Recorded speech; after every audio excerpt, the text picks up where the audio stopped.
지난 한 주 동안 우리 아침마다 다윗은 어떻게 어디로 가든지 하나님께서 이기게 하시는 사람이 될 수 있었는가 하는 부분들을 살펴봤습니다. 정리하면서 좀 보면 첫 번째는 용서라는 주제를 말씀드렸습니다. 용서라는 다양한 의미를 이야기할 수 있겠습니다만 다윗이 보여주고 있는 용서는 내가 심판하려고 하지 않고 그 심판을 하나님께 맡겼다라는 것입니다. 그것이 다윗이 보여준 용서였습니다. 두 번째는 동력이었습니다. 이 동력이라는 것은 공동체 안의 질서를 인정하고 그 질서 안에서 서로 충성과 서로 존중할 태도를 서로 보이는 것, 그와 같은 관계 속에서 동력하는 것이 공동체로 하여금 이기게 하시는 하나님의 비결이었다라는 말씀을 드렸습니다. 또 세 번째로는 말씀 중심이어야 한다. 말씀을 우리 삶의 중심에, 또 말씀을 우리 공동체의 중심에 놓아야지 거기에 사람이 중심이 되는 그런 공동체가 되어서는 안 되겠다라는 말씀을 드렸습니다.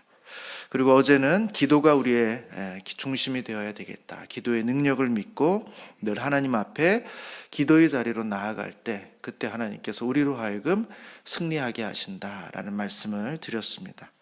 오늘은 마지막 주제로 예배에 대한 말씀을 같이 나누고자 합니다. 오늘 본문의 시작에 보면 그 하나님의 궤, 말씀을 상징하는 이 하나님의 궤가 예루살렘으로 딱 들어왔을 때 다윗이 그 궤를, 그러니까 예루살렘 안에 들어오고 나서 제일 처음에 했던 모습이 바로 예배라는 것입니다. 1절에 보시면 하나님의 궤를 메고 들어가서 다윗이 그것을 위하여 친 장막 가운데에 두고 번제와 화목제를 하나님께 드렸다, 이렇게 말하고 있습니다. 하나님의 궤가 예루살렘에 또 이 궤를 위에서 둔 친 장막 안에 들어오게 되자 그가 제일 먼저 번제와 화목제를 드렸다라는 것입니다. 2절에도 보시면 다윗이 번제와 화목제를 드리기를 마치고 이렇게 말하고 있습니다. 그러니까 참 특별한 것은 마치 번제와 화목제를 드린 사람이 다윗인 것처럼 표현하고 있다는 것입니다. 여러분, 다윗이 제사를 드릴 수 있습니까? 제사는 누가 집례할 수 있는 거죠? 제사는 제사장들만이 할 수 있는 것입니다. 그 혈통이 따로 구분되어 있습니다. 다윗은 그 사람이 아니에요. 그런데도 불구하고 1절과 2절은 마치 다윗이 그 제사를 드린 것처럼 번제와 화목제를 하나님께 드렸다. 다윗이 번제와 화목제를 드리기를 마쳤다. 이렇게 표현함으로써 마치 다윗이 제사를 드린 것처럼 표현되어 있다는 것입니다.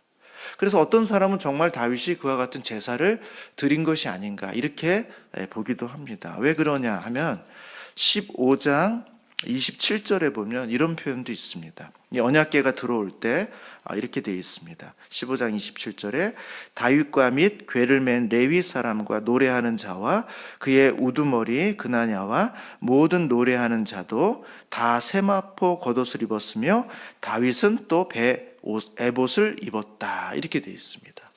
그러니까 다윗도 레위인들이 또 제사장들이 세마포 옷과 에봇을 입었다. 이건 자연스러운 그들의 복장인데 다윗도 세마포 겉옷을 입었고 다윗도 에봇을 입었다. 이렇게 표현함으로써 마치 제사장들만이 입는 그 옷을 다윗도 마치 본인이 제사장인 것처럼 입고 등장하고 있다라는 것입니다.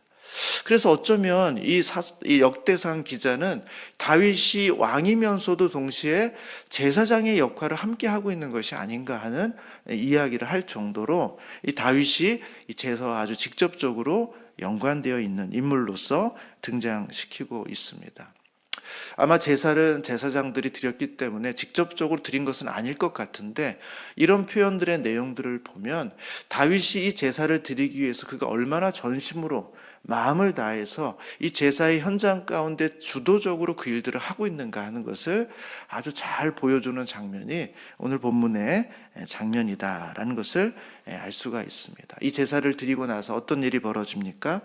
3절에 보시면 이스라엘 무리 중 남녀를 막론하고 각 사람들에게 떡 한 덩이와 야자 열매로 만든 과자와 건포도로 만든 과자를 하나씩을 나누어 주었다 해서 이 제사를 드리러 온 모든 사람들에게 그냥 돌려보내지 않고 먹을 것을 주어서 떡 한 덩이, 그 다음에 야자 열매로 만든 과자, 그 다음에 건포도로 만든 과자를 나눠줌으로써 이들로 하여금 배고프지 않고 부족하지 않고 풍족하게 그렇게 돌아갈 수 있도록 했다라는 것을 보여줍니다.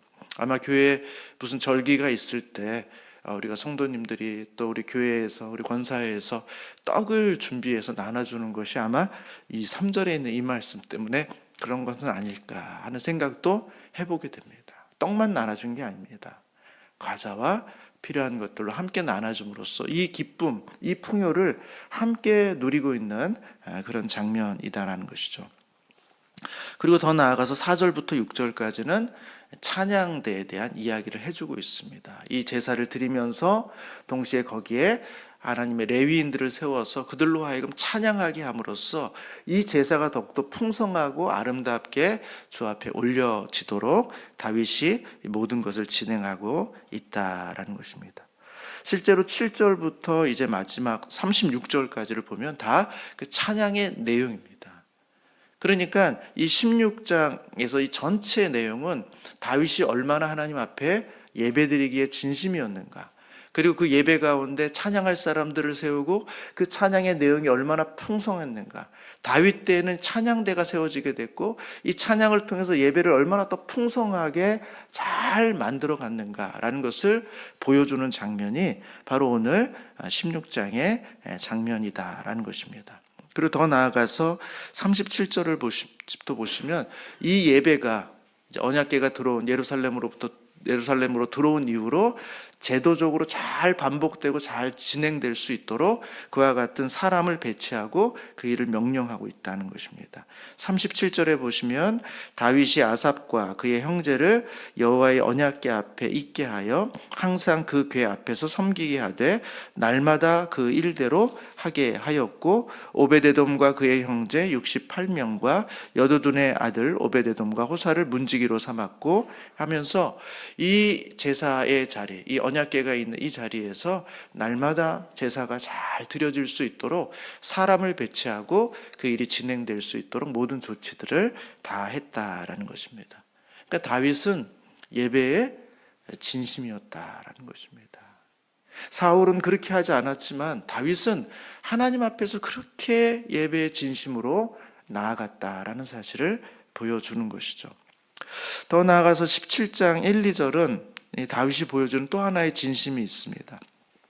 1, 2절 말씀 우리 한번 같이 읽어보도록 하겠습니다. 시작. 다윗이 그의 궁정에 거하주할 때에 다윗이 선지자 나단에게 이르되 나는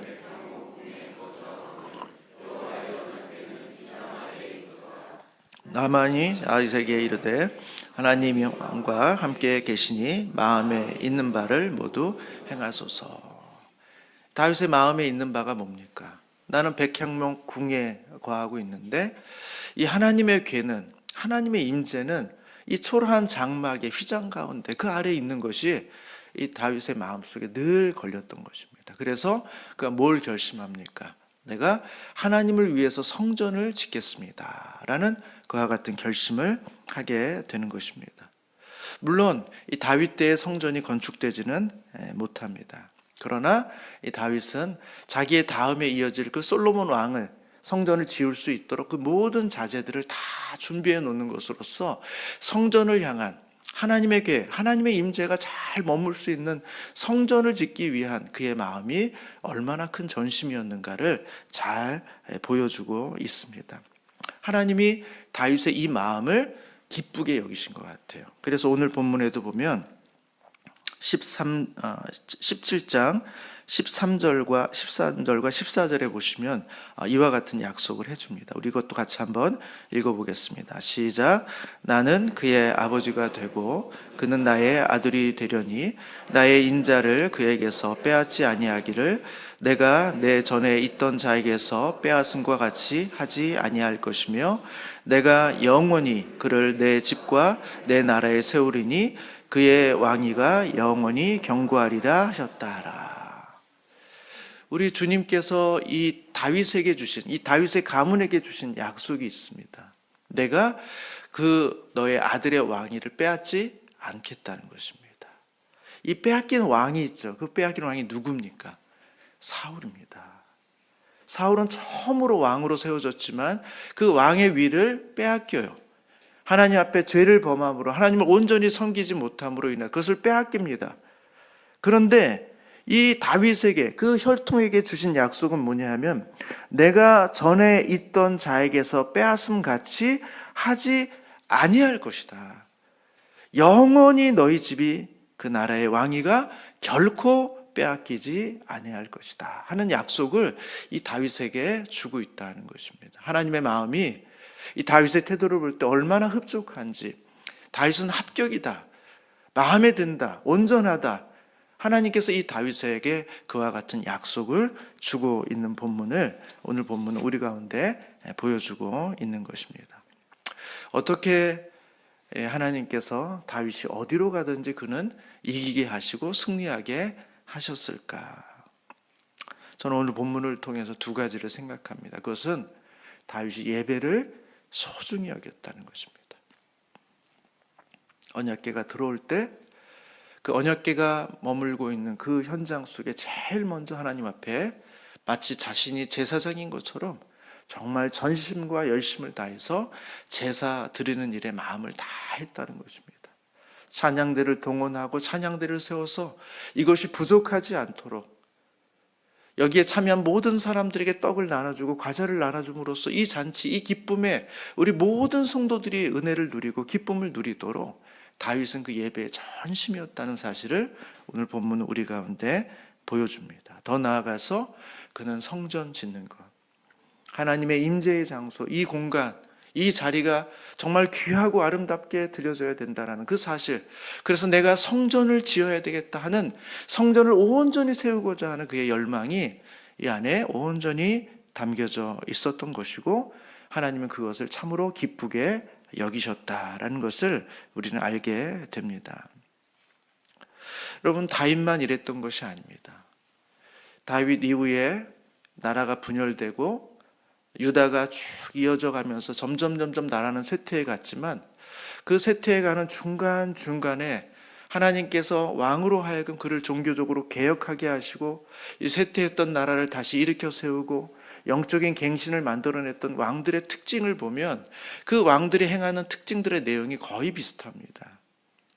여호사밧 왕이라든지 요시야 왕이라든지 히스기야 왕이라든지 이와 같은 왕의 시대에 그들이 종교적으로 개혁할 때 제일 처음에 했던 게 뭐냐 하면 성전을 보수하는 거예요. 방치되어 있던 성전, 돌보지 않았던 성전을 보수하는 것으로부터 그의 개혁은 시작됩니다.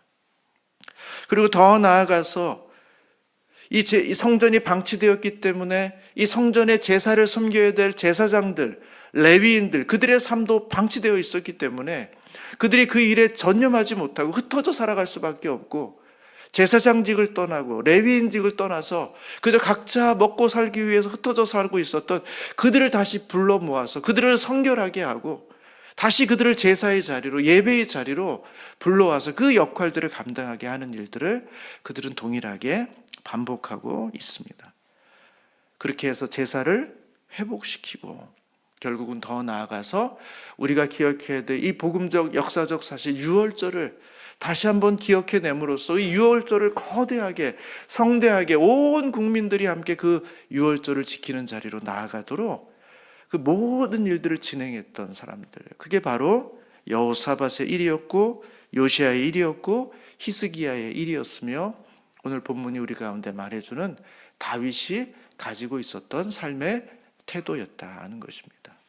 어떻게 우리의 무너진 삶을 다시 회복시킬 수 있을까? 무너졌던 우리의 신앙을 어떻게 다시 회복시킬 수 있을까? 성경은 계속해서 말합니다. 우리의 예배를 회복시켜야 된다. 우리가 예배드리는 것, 함께 교제하는 것, 함께 주님을 섬기는 이 교회를 사랑해야 된다. 그리고 거기서부터 우리의 모든 삶의 회복을 시작해야 된다라는 사실을 성경은 우리 가운데 말씀해 주고 있는 것입니다. 얼마 전 성구 영신 예배 때 우리 성도님 중에 한 분이 이렇게 간증하실 때 들었던 내용이 기억이 납니다.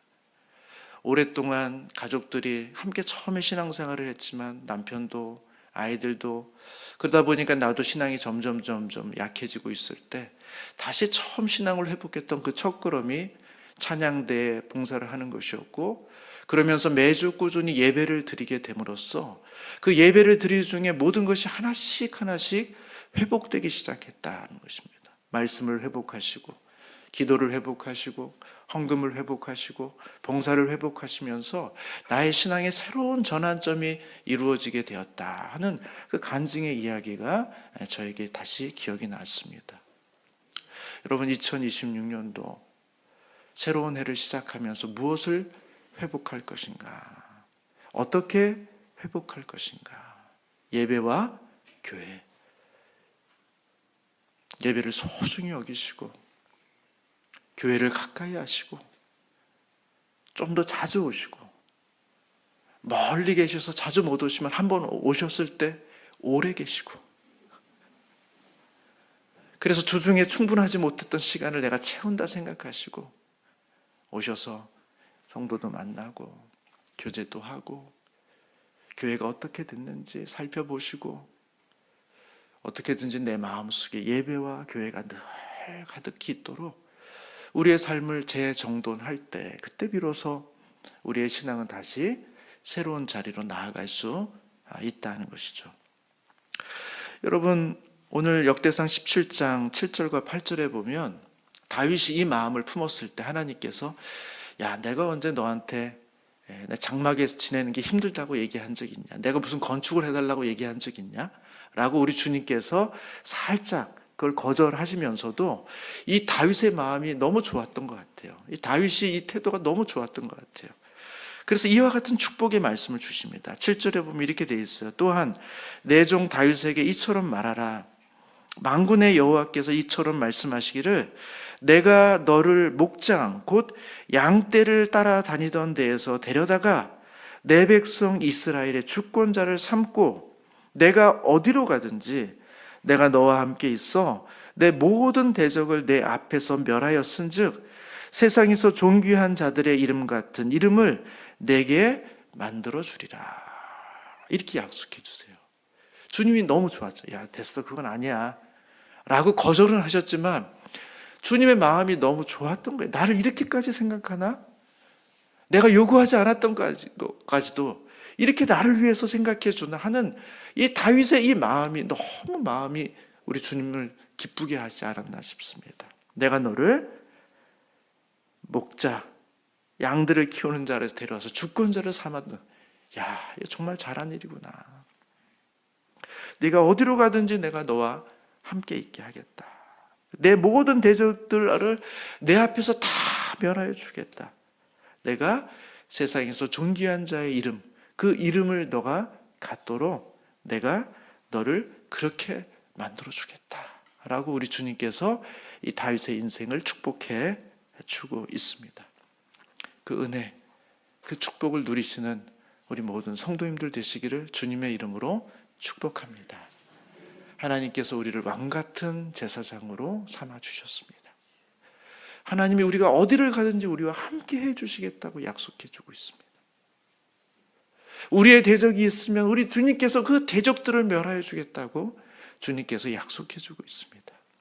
세상에 존귀한 자의 이름과 같은 그 이름을 내가 너로 하여금 만들어 주겠다라고 우리 주님께서 우리 가운데 말씀해 주고 있습니다. 우리가 다윗과 같은 삶을 살아서 이와 같은 약속을 우리의 것으로 삼으시는 우리 모든 성도님들 되시기를 주님의 이름으로 축복합니다.